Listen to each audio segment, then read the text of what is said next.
A woman was sleeping when a strange man kissed her. Suddenly, the man's face began to rot. He was a mummy trying to awaken his dead lover. Over 3,000 years ago, he was the high priest of Egypt. But he killed the pharaoh for a woman. The woman took her own life to help him escape, because she knew only the high priest could resurrect her. Soon after, the high priest stole her body and began the resurrection ritual.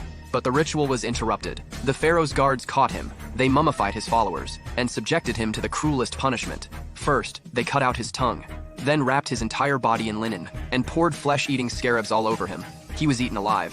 Finally, his soul was imprisoned in a stone coffin. Today he was resurrected. 3,000 years of rage had turned him into a bloodthirsty monster. If he killed everyone who opened the black and gold chest, he could restore his body and return to the living world. Human weapons couldn't kill the mummy. Eventually, the Guardians in Black appeared and saved everyone. They all returned to the hotel, planning to leave Egypt the next day. But one person was left behind in the tomb. He was terrified. To survive, he became the high priest's slave. That night, he led the high priest to the hotel where everyone was staying. And for your eyes, and for your tongue. But I'm afraid more is needed. The high priest drained the life of the first person who opened the chest. After feeding, he regained some of his form. Just as he was about to attack again, a cat's meow suddenly echoed through the room. The high priest panicked and fled as a cloud of sand. It turns out mummies are afraid of cats. In ancient Egyptian legend, cats are the guardians of the underworld. Their glowing eyes can ward off spirits. The high priest's power was still growing.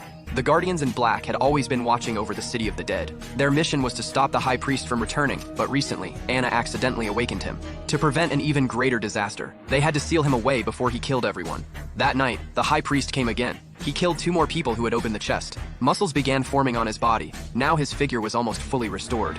Then Anna was attacked again.